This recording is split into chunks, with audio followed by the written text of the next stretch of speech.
Now, Delhi's air quality is in the very poor category for the seventh consecutive day today. While the city experiences coldest night of the season on Friday night with temperatures dropping, this, remember, comes as GRAP 4 measures have been extended till Monday.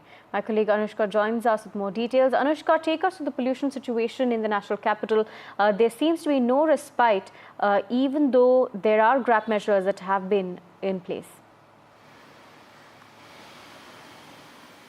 Certainly, Aarti, what we are seeing is seventh consecutive day now where Delhi is constantly struggling with the AQI of very poor category. What we are noticing right now is that the IMD has also issued an alert, for the dipping temperature. IMD has said, according to the EWS, that is the early warning system. According to that, the AQI is set to remain this way only till the end of the month. And what also we are noticing is a dip in temperature. What we saw yesterday was, the minimum temperature at night time was recorded at 9 degrees Celsius. That is the coldest of the season. Now today also the second coldest day of the season has been recorded with the temperature at 9.8 degrees.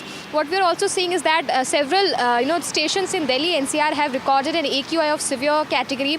In Delhi, if we talk about Delhi, the collective AQI is right now 371, and several stations in Delhi like Mundka, Bhavana, Jahangir, Puri and Shadipur, all of these stations have recorded an AQI of severe category. Now all of this is creating major problem for the public. Also what we saw was the Supreme Court has extended the GRAP measures till Monday.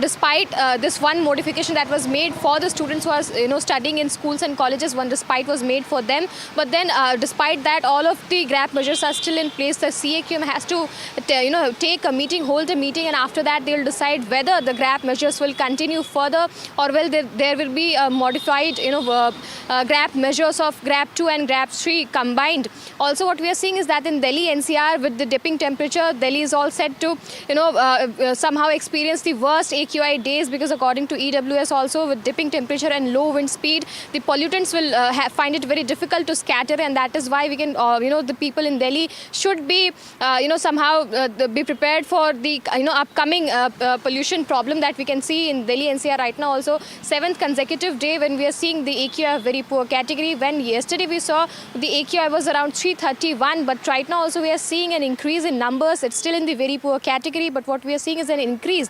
Also with dipping temperature, it's quite difficult to say whether this condition will improve or not, because what we are seeing is that from several days now the AQI is set to set in the very poor category only, with people who are saying that their health is deteriorating, and also several old age people or the people or the children inside the house, they are somehow being restricted to the insides only, to the indoors only, and that is why this is creating a lot of problem for the people who are living in Delhi, and also for the people who are visiting Delhi NCR. It's quite tough to breathe in this AQI. What the WHO also says is that this kind of an AQI is 15 times worse than what it should be for a normal person to be breathing in such AQI. But what we are also seeing is that because of the unfavorable meteorological conditions, all of this is happening, and the right now also what we are seeing is that the predictions are not very favorable. Back to studio. Right. Thank you, Anushka, for joining us and bringing us those details. I'm also being joined by Sunil Dahiya, environmental research analyst and lead campaigner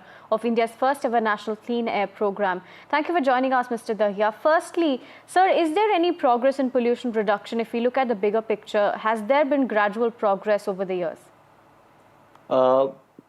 Thanks, Swati, for having me. Yes, there are certain efforts which have been made, particularly if you look at the transportation sector, bringing Bharat 6 fuel as well as the technology for vehicles is definitely a move which will reduce pollution levels. Alongside shifting industries to PNG from polluting coal is definitely something which will add on to reducing pollution. But what's happening is, while we are trying to reduce emissions per unit traveled, per unit produced of industrial production or electricity generation, per unit emissions might have come down slightly, but the overall quantum of that production, or with the polluted fuel, overall quantum of vehicle kilometer traveled by the polluted fuels and electricity generated with polluted fuels has increased, and that has led to increasing emission load. While there were certain gains with some small efforts taken to reduce air pollution levels, the sheer quantum of pollution is increasing and is kind of negating those pollution levels. And that's why we are seeing, I think, one of the most polluted November in last 10 years. It's the second most Right. polluted November since 2015. And it's not just last 7 days that air quality is in very poor. Yes, it has been in very poor, but the entire November has either seen very poor air quality or the severe or severe plus air quality levels. Right, Mr. Dahiya, now there needs to be some sort of planning ahead of time to tackle pollution before the winters hit and not the last-minute grab measures that are put in place. This includes, of course, vehicular restrictions, farm fires that need to be controlled as well. How can this be implemented effectively? See, you are very right that the efforts have to be made year round, and we cannot just be responding to the emergency air pollution levels. And if we do that, we only look for band-aid solutions. They are not real solutions. Farm fires are nearly negligible right now, but the pollution levels are still high. Yes, meteorology plays a role, but meteorology can only contain the pollution or build up the pollution which is emitted by different sources, and that's where I think what we need is the response to this emergency or this health emergency which we are facing has to be at the same level of the emergency which we have fallen short on. And that is why what we need to do is, we don't really talk about this till now, is we need to talk about absolute emission load reduction from all polluting sector, be it transportation, be it industries, power generation, waste, construction, or episodic events like stubble burning and firecrackers. We don't have that yet. None of the geographies have any targets to reduce absolute emission load. None of these polluting sectors have. So that is the first thing which we need to do. And once we have those targets, all the departments, all the authorities, all the city or state administrations will be forced to move towards a target of reducing emission load, which will ultimately reduce the pollution levels, not the other way around.